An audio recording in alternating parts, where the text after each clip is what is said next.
Bonjour à tous. Aujourd'hui, nous allons vous parler de comment structurer une vision claire et puissante. On va s'appuyer sur un modèle de pensée structurante qui permet aux dirigeants d'aligner leurs décisions stratégiques avec leur évolution personnelle et celle de leur entreprise. On va explorer 5 niveaux essentiels pour clarifier sa vision et l'appliquer concrètement au recrutement. Bienvenue dans Cartes sur table, le podcast qui explore la performance et l'alignement des dirigeants. Aujourd'hui, on va parler de vision, mais pas comme un concept abstrait. On va structurer la vision des chefs d'entreprise en 5 niveaux. Pourquoi ce sujet ? Parce que 75% des dirigeants ayant une vision claire atteignent plus facilement leurs objectifs et développent des entreprises plus performantes. Pourtant, beaucoup naviguent à vue sans cadre structurant. Pour présenter cette approche, avec Sabine, on va challenger Julien, The Master, avec une question: comment appliquer cette méthode à un enjeu concret, le recrutement? Alors Julien, qu'est-ce que tu peux nous dire sur cette méthode? Eh bien, pour introduire cette méthode, on va utiliser une citation de Zig Ziglar qui va prendre toute son essence au fur et à mesure de cet épisode. Un objectif bien défini est à moitié atteint. Et je parle bien de la notion de bien défini. On va aborder comment, à travers le prisme du recrutement, en fait, recruter, c'est pas juste embaucher quelqu'un qui a des bonnes compétences. Ça, on a déjà parlé dans tous nos épisodes. C'est surtout intégrer une personne qui va s'aligner avec la culture de l'entreprise, la vision, les objectifs de l'entreprise. Or, beaucoup de dirigeants se focalisent sur le quoi, le poste, la mission, les compétences, sans vraiment structurer le pourquoi et le comment de leur recrutement. C'est là qu'interviennent les 5 niveaux essentiels pour clarifier la vision. C'est un modèle ultra puissant qui permet de structurer la réflexion et d'assurer une cohérence entre les décisions et son identité en tant que leader. Alors, il y a 5 niveaux. Les 5 niveaux, ils vont nous aider à clarifier la vision du recrutement et vous allez voir que c'est transposable dans plein de projets de l'entreprise. Là, on est un petit peu dans le mois de notre recrutement. Là, c'est notre grand thème. Mais c'est un thème qui nous tient à cœur. Et quand on a préparé cet épisode, j'ai décidé un petit peu de passer ces 5 niveaux au crible avec le prisme du recrutement. En passant du plus concret, c'est-à-dire l'environnement. On va partir de l'environnement. Parce que vous le vouliez ou non, toutes les actions que vous faites en entreprise, elles appartiennent à un environnement, en fait. Et on va aller dans des concepts un peu plus profonds, une strate, on va dire, un peu plus profonde, les valeurs, l'identité et même la mission. C'est plus qu'un outil. Ce que je vous propose d'explorer aujourd'hui, ce que vous allez écouter, c'est une boussole stratégique en fait, qui permet de recruter de manière alignée et efficace. On s'en rend compte aujourd'hui, la systémie, je cite de temps en temps la PNL, la linguistique. Tout ça, ça s'inscrit dans une connaissance d'un système. Et pour commencer, en fait, on va partir du premier niveau, en fait, le niveau de l'environnement. Où et avec qui évolue l'entreprise? C'est une question fondamentale à se poser, en fait. Les comportements, ce sont des actions et des attitudes visibles qu'on veut voir. C'est un peu comme si, dans ce 2e étage, il y avait une caméra qui pouvait observer, en fait. Le 3e, c'est les capacités. Quels sont les savoir-faire nécessaires? Et là, on va prendre le temps d'aller faire la différence tout à l'heure. J'ai une question qui me vient à l'esprit, Julien. En fin de compte, là, les 5 niveaux, c'est une suite logique. Donc, c'est une suite logique. Si le premier entraîne l'autre, ou c'est un tout? C'est un tout, mais c'est un terrain commun, en fait, dans le recrutement. Si on définit pas dans quel environnement la personne... Parce que vous allez voir que c'est du gros bon sens, mais des fois, dans les fiches, c'est même pas détaillé. On va aller chercher les savoir-faire, on va aller chercher des compétences, on va aller chercher du savoir-être, mais l'environnement, il n'est pas détaillé. Alors, dans des grandes entreprises, c'est détaillé, mais dans des plus petites entreprises, ça peut passer très très vite. Mais regardez, pour faire ce podcast, on est dans ce bureau. Quand on a préparé le podcast, on a imaginé l'environnement, on a réfléchi. On peut même faire un petit teasing, on va changer d'environnement. Petit teasing. Attention. Là. Ouh. Et Laurent, qui est derrière la caméra aujourd'hui, eh bien, quand il est arrivé plus tôt ce matin, on a été dans le nouvel environnement, voir ce qu'on pouvait mettre en place. Et là, Laurent a mis en place des comportements et des capacités. Il m'a posé des questions. J'ai répondu. Ça aura amené sur d'autres questions. Et vous voyez que ces 3 niveaux, eh bien, ils s'intègrent. Donc, on a le premier niveau de décrire l'environnement. Le deuxième niveau, c'est de dire les comportements que la personne va avoir dedans. Et seulement après, on va aller mettre le niveau des capacités, des savoir-faire. Ok. Vous voyez que, en fait, on a tendance à aller développer le troisième niveau en premier, sans décrire. Et très souvent, moi, je l'ai utilisé dans les recrutements que je faisais dans mon ancienne PME, où je décrivais l'environnement de travail où ils allaient travailler. Parce qu'entre un menuisier d'atelier et un menuisier d'atelier de première transformation, au niveau du débit par exemple, c'est pas la même chose qu'au niveau du montage. Et les gars me disaient « Ah non, moi je veux pas travailler dans ces environnements-là. » Bon, next, en fait. Alors, pas tout le temps, mais de développer ça. Bon, on est sur une image de projection. Quand tu parles d'environnement, ou est-ce que c'est plus dans l'idée que sur l'imagination? Est-ce qu'on est sur la projection? En fait, on va dire qu'est-ce qu'il y a derrière, c'est les niveaux logiques. Les niveaux logiques, ce sont comment votre expérience personnelle, elle est construite. Quand vous partez en voyage, la première chose que vous faites, alors, il y a des aventuriers. Eux, ce qu'ils aiment, c'est la découverte absolue. Hop, ils prennent un billet, ils s'en vont. Ça, c'est 5% de la population. Mais en fait, on se rend compte avec les neurosciences qu'ils ont déjà une représentation. C'est-à-dire qu'on leur dit Guatemala, il dit oui, et là, il est inondé d'informations dans son cerveau. Mais le commun des mortels, il va aller chercher des représentations. Et donc, pour le salarié, une des clés, c'est d'utiliser le mode de fonctionnement du cerveau. Ça va être d'aller lui donner des représentations pour lui donner une direction. Parce que le cerveau ne sait pas atteindre de résultats. Il sait aller dans des directions. Et si on lui donne la direction de l'environnement de travail dans lequel il va travailler, on a déjà fait un pas énorme. Donc c'est le plus gros du travail, c'est ça que tu es en train de nous dire. De respecter ces niveaux logiques. D'accord. De respecter ces 5 étapes, c'est-à-dire que c'est un peu la pierre angulaire de tout mon travail que je fais sur la vision des dirigeants, c'est d'aller vraiment développer ces niveaux-là, en fait. Ça va leur permettre de structurer leur vision, à eux, précisément, et de pouvoir la présenter. Alors, du coup, là, tu nous as cité les 3 premiers niveaux. Oui. Et du coup, il nous en manque 2, là. Parce que si je compte bien, on va jusqu'à 5. C'est ça. Il est bon en calcul. En fait, derrière, il y a les valeurs.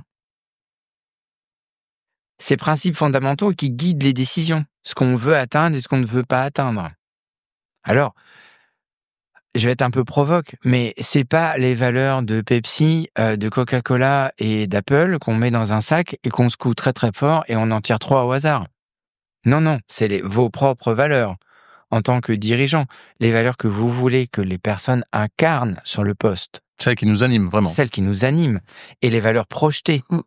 Et on va aller un peu plus loin avec le 5e niveau, c'est l'identité, de nommer l'identité de la personne pour l'inscrire dans le paysage et qu'il ait une référence, en fait. Et ça, c'est hyper important. Donc, on va les détailler un peu, ces étapes-là. On va essayer de mettre du ludique. Donc, ouais, Sabine va donc, commencer par déjà le premier niveau. Voilà. Ce qui me semble logique. C'est bien. Pour une suite logique. Oui, pour une suite logique. Hein, on va commencer par le premier. Donc, du coup, sans l'environnement, rien n'est possible, selon toi. Nous évoluons tous dans un environnement interagir avec lui. Il est crucial de bien le décrire. Mais qu'est-ce que tu peux nous dire vraiment de précis? En fait, on interagit dans l'environnement. Vous pouvez prendre tout ce que vous voulez. Là, on parle de recrutement, mais quand vous faites des crêpes, vous le faites dans votre cuisine. Il y a un environnement. Vous pouvez essayer de le faire dans la chambre. Ok. Mais il y a quand même un environnement avec une représentation. détailler l'environnement de travail, prendre le moment de donner une représentation. Vous allez travailler dans tel bureau, avec tel... Ça évite toutes les surprises. Pourquoi ? Parce que nous avons une passion qui est en train de naître chez Jean-François avec les biais cognitifs. C'est Marie-Sophie, ça. C'est la faute à Marie-Sophie Zampo. Ouais. Désolé. Il y a les biais cognitifs de primauté. Le biais cognitif de primauté, c'est la première information qu'on va percevoir va avoir le plus d'importance. Imaginez juste 2 secondes que vous recrutez quelqu'un qui va travailler dans des bureaux, et en fait, on a juste oublié de lui dire qu'il c'est dans un open space. Il a une représentation de bureau. Alors, vous allez me dire, un open space, c'est un bureau. Oui. C'est un très, très grand. Très grand bureau Sauf partagé. que c'est pas du tout la même représentation. Imaginez les tensions que ça peut créer. Et on est juste sur un aspect très, très, très simple, hein. C'est très primaire. Mais de développer ça, mais on va aller plus loin, en fait. L'environnement, c'est tout ce qui entoure le dirigeant et son entreprise. Le marché, le cadre de travail, les bureaux physiques, le télétravail, l'open space. Le marché, c'est le marché concurrentiel. C'est les mutations, les tensions qu'il peut y avoir. C'est de décrire cet environnement dans lequel l'entreprise s'inscrit, en fait. Ça peut être même aussi les personnes avec qui il va travailler, les collaborateurs. Totalement. Avec qui vous allez interagir, qui est le N+2, qui est le N+1, quels sont les gens que vous allez voir de temps en temps, quels sont les gens que vous allez voir de façon récurrente. Pourquoi ? Parce que du coup, vous donnez des représentations. Alors, j'ai 2 questions. La première, c'est vraiment l'environnement dans lequel le candidat va être lorsqu'il sera recruté. Oui. Est-ce qu'on peut aussi faire cette même logique, produire ces mêmes niveaux de logique pour le processus de recrutement? Totalement. Voilà. C'est-à-dire que si on respecte ces niveaux logiques-là dans le processus de recrutement, on est en train de donner des directions au cerveau. Et là, il n'y a plus de surprise.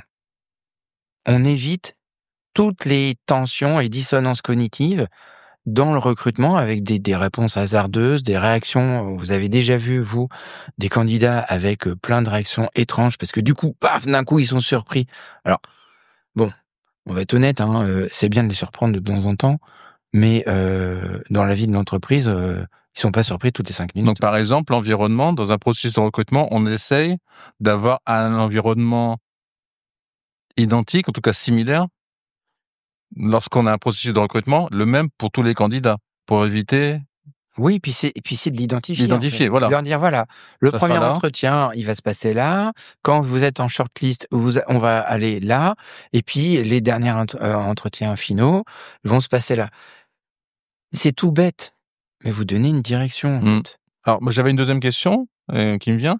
Un dirigeant, quelle question il peut se poser pour améliorer son recrutement avec cette suite logique, hein.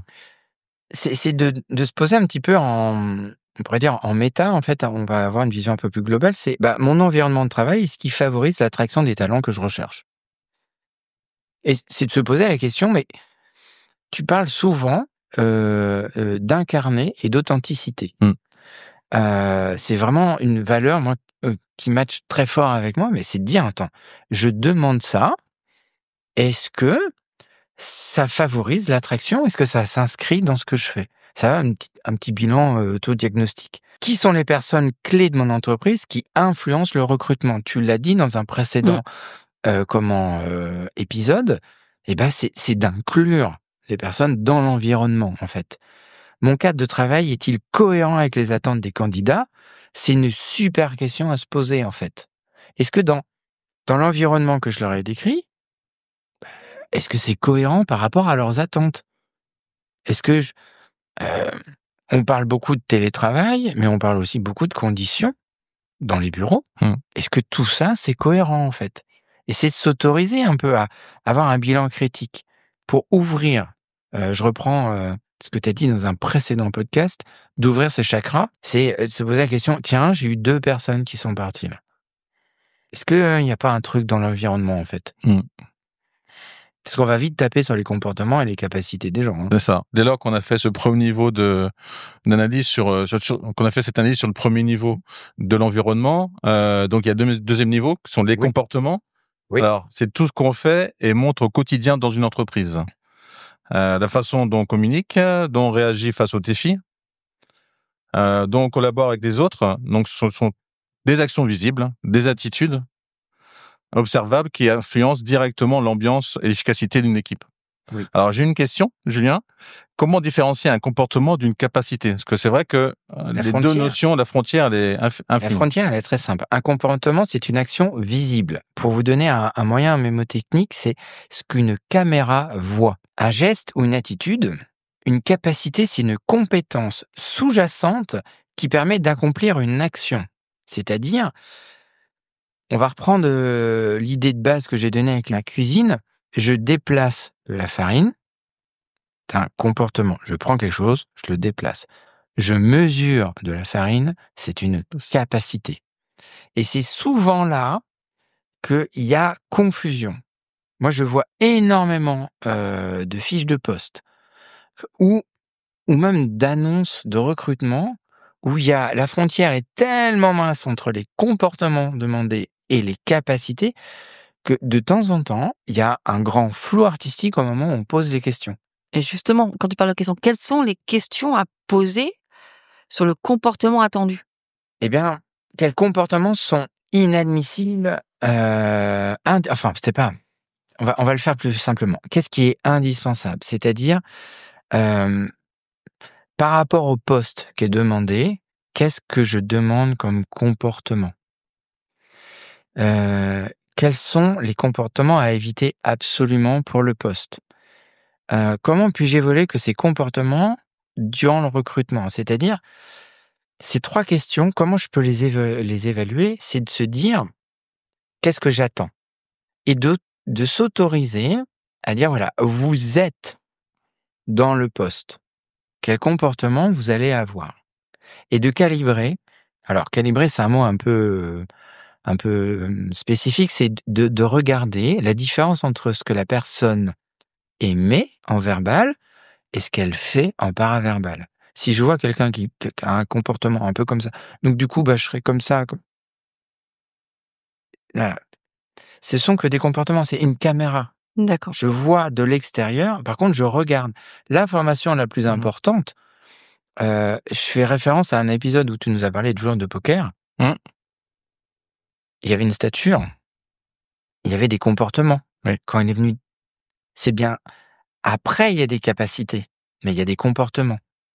Donc, les questions, c'est comment je peux les évaluer, ces comportements, et qu'est-ce qui est indispensable et qu'est-ce que je vais éviter, en fait. Et vous allez voir que de s'autoriser à aller rechercher des comportements, en fait. Par exemple, dans une entreprise que j'ai accompagnée, à un moment donné, il fallait, la frontière était très mince entre capacité et comportement. Il y avait de la manutention. D'accord. Donc là, très bien, je vais rebondir direct. Les capacités, compétences requises et leur évolution. Les capacités, c'est tout ce que l'on doit faire, on sait faire et qu'on apprend à maîtriser au fil du temps. Elle regroupe mes comportements techniques, mon expertise, mais aussi nos aptitudes à résoudre des problèmes, à s'adapter et à innover. Oui. Donc l'exemple, par exemple, un commercial qui sait convaincre ou négocier, ou un manager qui maîtrise l'art de la communication et de la gestion d'équipe, vont naturellement influencer la performance de l'entreprise. Plus on développe ces capacités, si je comprends bien, plus on devient efficace et apte à relever le nouveau défi. Oui. Alors moi, j'ai une question par rapport à ce que vient de citer Sabine. Comment on s'assure que l'on recrute les bonnes capacités du candidat Eh bien, pour le poste donné? ça, c'est déjà un travail en interne à faire. C'est de se dire, qu'est-ce que j'ai besoin pour le poste? Je peux pas demander à quelqu'un de faire quelque chose si je l'ai pas déjà imaginé et mis. On en parle souvent, hein, cette capacité à changer et à faire autrement et de prendre le temps de regarder. En fait, c'est de se poser la question, OK, à cet endroit-là de l'entreprise, dans cet environnement, j'ai besoin de tel et tel et tel comportement. Par contre, pour pouvoir que ça s'inscrive dans le temps, il va y avoir des capacités. Qu'est-ce que je demande? Et c'est pas une liste à la Prévert. C'est vraiment les 4-5 capacités. Une capacité d'analyse, une capacité d'adaptation, une flexibilité, Capacité de négociation. une capacité de négociation, une capacité d'oration, c'est-à-dire une capacité de vulgarisation des concepts de l'entreprise par rapport au client, et dire voilà, pour ce poste, j'ai besoin de ça, de ça, de ça et de ça.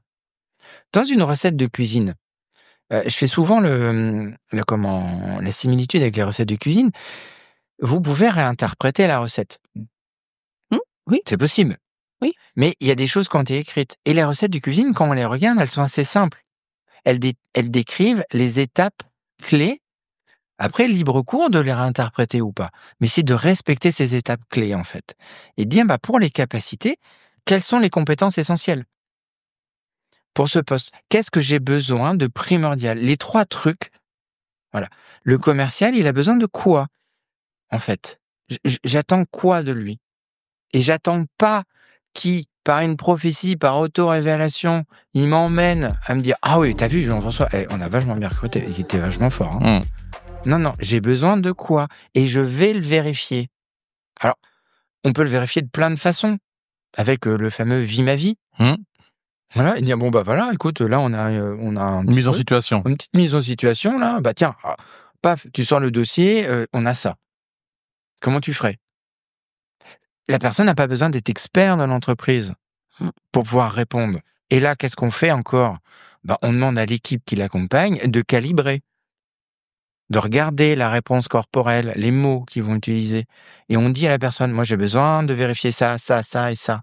On est dans le process. On est dans le process et on est inscrit dans le process. Donc là, on a donc échangé sur les 3 premiers niveaux logiques, l'environnement, les comportements et les capacités. Moi, je considère plutôt ça comme le socle. C'est le socle. Indispensable. Oui. Pour qu'on puisse après parler du 4e niveau, les valeurs. Voilà. Qui sont les règles du jeu invisibles, qui définissent l'ADN d'une entreprise, qui représentent les principes fondamentaux qui influencent les choix, les comportements et la façon de travailler ensemble. Oui. Donc, elles répondent bien sûr à des questions essentielles que je vais te poser. C'est qu'est-ce qui est important pour nous, pour le dirigeant, et sur quoi nous ne sommes pas prêts à transiger par rapport à un recrutement, si on prend le sujet du recrutement. En fait, on se rend compte d'un truc, c'est que les valeurs, elles vont être très rapidement mises en avant. Bon, vous pouvez faire un petit jeu, moi, que j'adore faire quand j'ai 5 minutes, je vais sur un site internet d'une entreprise et je vais chercher les valeurs. Voilà. Généralement, elles sont identifiées. Ouais. C'est marketé. C'est marketé. Il paraîtrait même que je me suis un petit peu accroché avec une DRH d'une entreprise il y a quelques temps par rapport à une vidéo qu'ils ont fait entre les valeurs projetées et les vraies valeurs de l'entreprise. En fait, on se rend compte que là encore, c'est un travail. C'est pas je prends 3 trucs, je le mélange très fort et j'essaye d'en faire quelque chose. Et non, c'est qu'est-ce qui est important pour nous. Et vous voyez les 2 questions que tu as données. Qu'est-ce qui est important pour nous et sur quoi on n'est pas prêt à transiger. Là, on parle aussi d'authenticité. Donc, c'est vraiment être sincère et authentique. Une valeur, c'est une polarité qui est aller vers, éviter de. Qu'est-ce que je vais vers, donc qu'est-ce que je demande et qu'est-ce que je ne veux pas. Alors, très souvent, on va dire ce qu'on ne veut pas. Alors, nous, on veut pas des tensions, nous, on veut... Non, mais qu'est-ce que vous voulez, concrètement, en fait? Une entreprise qui place l'innovation au cœur de ses valeurs, il faut qu'elle encourage la prise d'initiative. Donc, ça veut dire que dans la fiche de poste, dans le périmètre, il y a forcément une flexibilité et le fait de pouvoir retoquer, c'est pas forcément retoquer une décision, mais d'emmener le débat vers le haut, en fait. Et l'expérimentation. Tandis qu'une entreprise qui prône la transparence, elle va favoriser une communication ouverte et honnête. C'est-à-dire que la personne peut prendre la parole en réunion, dire non, je suis pas d'accord. Et le gros problème, il est là, c'est le désalignement des valeurs qu'on va nommer et les valeurs qu'on va réellement faire. Et moi, le travail, c'est de le faire avec l'entreprise. C'est le vrai nord de l'entreprise. C'est le vrai nord, c'est la vraie boussole. Voilà, dans la boussole, il y a le nord, et on va dire, voilà, c'est ça. Alors c'est pareil, hein, c'est pas encore une liste à l'après-vert. Hein. Et puis le vrai nord, elle peut changer, elle peut évoluer aussi dans le temps. Voilà, c'est un système qui grandit, et une valeur peut, à un moment donné, remonter, et celle qui était tout en haut peut redescendre, parce que du coup, dans son processus de développement, c'est cette valeur qui va passer en valeur de fondation. Et qui D'accord. Voilà. Et puis l'environnement peut aussi évoluer, donc automatiquement faire évoluer les autres niveaux. Et là, tu viens de dire quelque chose qui est très important, c'est-à-dire que quand l'environnement évolue, eh bien, on fait une mise à jour de ce process-là pour le redétailler. Tout à fait. D'accord. Donc, comment traduire concrètement les valeurs d'une entreprise dans le recrutement, Julien? Eh bien, on va se poser 3 questions. Quelles sont les valeurs fondamentales de mon entreprise? C'est quoi l'ADN de mon entreprise? En 4 mots. Comment puis-je les intégrer dans mon processus de recrutement? C'est-à-dire que si je n'arrive pas à les intégrer dans mon processus de recrutement, eh ben, ce ne sont pas des valeurs fondamentales. Il faut que ça soit aligné. Les candidats partagent-ils ces valeurs dans leur propre comportement et leur vision? Je vais les questionner et je vais aller chercher le feedback. Et j'emmène vraiment le dialogue et l'échange sur ça. Parce que qu'est-ce qu'on est en train de faire quand on réfléchit bien, quand on recrute quelqu'un? On est en train de, comme tu l'as dit tout à l'heure, très souvent c'est la commedia dell'arte.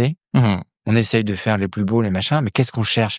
C'est de rapprocher des visions et de voir si tout ça peut matcher, en fait. Et moi, j'aime me poser des questions du type, voilà, par exemple, dans l'entreprise, on a une valeur très forte de transparence. Vous pouvez me l'expliquer avec vos mots? Ça serait quoi? Comment ça se traduit? Et je demande au candidat, tiens, c'est quoi pour vous la transparence? Et je vais vérifier. On peut ne pas être d'accord. Mais par contre, je fais l'effort d'aller vérifier. Pourquoi? Parce que vous le vouliez ou non, la structuration de notre expérience interne, elle est comme ça. D'accord. Et donc là, on arrive au 5e niveau. Donc on atteint le dernier niveau, c'est l'identité du poste. Oui. L'identité du poste et du collaborateur. Oui. L'identité de manière générale, mais là on parle de recrutement, donc c'est l'identité du poste et du collaborateur. C'est plus qu'un simple intitulé ou une fiche de mission. C'est ce qui définit le rôle de la personne, la place et l'impact du collaborateur dans l'entreprise. Alors Julien, peux-tu nous en dire un peu plus sur cette valeur, identité? Cet étage d'identité, on pourrait même appeler cette valeur, pardon. C'est, en fait, je suis Julien, mais je suis bien plus que Julien. Je peux être un intervieweur. Aujourd'hui, j'ai une identité d'interviewé qui est pas du tout la même que j'ai d'habitude. Mais je suis un père, un papa, et puis je suis un explorateur quand je suis sur mon paddle. On a tendance à réduire les identités à une seule, voire 2. Un poste bien défini permet d'avoir à quoi il contribue, quelles sont les responsabilités, comment il s'inscrit dans une vision globale. De même qu'un collaborateur qui comprend son identité professionnelle, ses forces et ses motivations, sa manière unique de travailler sera plus engagé. Donc, je me dois, en tant que dirigeant, de définir une identité propre de la personne. C'est-à-dire, il est attaché commercial, il est responsable commercial, mais il contribue à quelque chose et de le nommer, en fait. En clair, c'est comme dans une équipe de sport, si chaque joueur sait exactement qui il est et ce qu'on attend de lui et comment il s'intègre dans la stratégie, il pourra donner le meilleur de lui-même, en fait. Regardez bien, je suis pas très calé en football, mais on nomme les attaquants avec leur position, leur numéro, et on parle tu connais peut-être plus que moi, attaquant. Un petit peu. Je sais pas, il y a les centraux, libéraux. T'as les ailiers, t'as les ailiers, mais ils ont une identité. Et on parle de poste. Donc pourquoi, en entreprise, on a des définitions de poste super floues? Alors Julien, pourquoi est-il crucial, avec tout ce que tu nous as dit, de bien définir l'identité du poste? Eh ben, pour donner une place, un rôle, parce que qu'on le veuille ou non, la personne qui arrive dans l'entreprise, elle a besoin de contribuer et de sentir qu'elle contribue à quelque chose. Et pourquoi on appelle une carte d'identité avec notre nom, notre prénom, notre adresse? Eh bien, on a besoin de ça dans l'entreprise et de définir ça précisément. Je vois trop d'entreprises qui ont des terminologies floues qui ne parlent pas aux gens. Donc, on va aller prendre un nom de fiche de poste. Tiens, celui-là, il me plaît bien, tac, je le mets. Mais non, mais il contribue à rien dans l'entreprise. Non, et alors juste pour rebondir à ce que tu as dit par rapport au foot, c'est une très belle image. Tu mets un défenseur en attaque et un ailier droite à la place de l'ailier gauche, tu n'as plus du tout la même physionomie d'équipe et tout est déstructuré. Bah, le système... Le système ne fonctionne plus. Ou complètement différemment. Toute l'équipe doit se réorganiser. Et en entreprise, effectivement, on est sur la même façon de voir les choses avec ce que tu dis. Alors, avant de passer à la conclusion, et voilà, j'avais une question, Julien. On a bien identifié les 5 niveaux logiques, hein, mais ça prend quoi comme temps à un dirigeant de faire ce travail? Faire ce travail-là, c'est une demi-journée, une journée. Alors au départ, ça demande un jus de cerveau parce qu'on n'a pas l'habitude de le faire. Donc moi, ce que je fais, j'accompagne sur une demi-journée le dirigeant. On va prendre 1 ou 2 postes clés et on va passer ce poste clé à la moulinette. Et après, eh bien, on se revoit sur un couple d'heures, 2, 3 heures, et on va définir les postes. Mon objectif, c'est qu'il soit autonome, qui rentre cette méthodologie, en fait. Donc, dans des entreprises, ça peut être très rapide.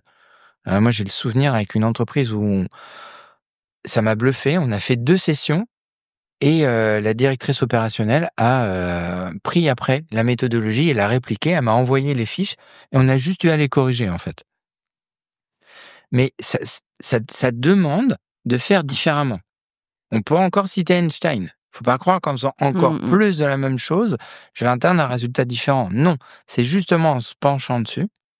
Donc ça demande un peu d'éducation, de connaissances, de mise en pratique. Mais une fois que c'est mis en place, c'est un énorme gain de temps. Et je dirais presque que c'est un clapet anti-retour dans l'entreprise. Très bien. On va lancer le jingle de conclusion.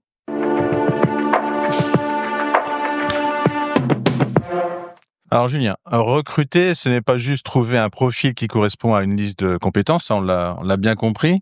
C'est surtout s'assurer qu'il s'intègre naturellement dans l'entreprise, adhère à ses valeurs et contribue à sa vision.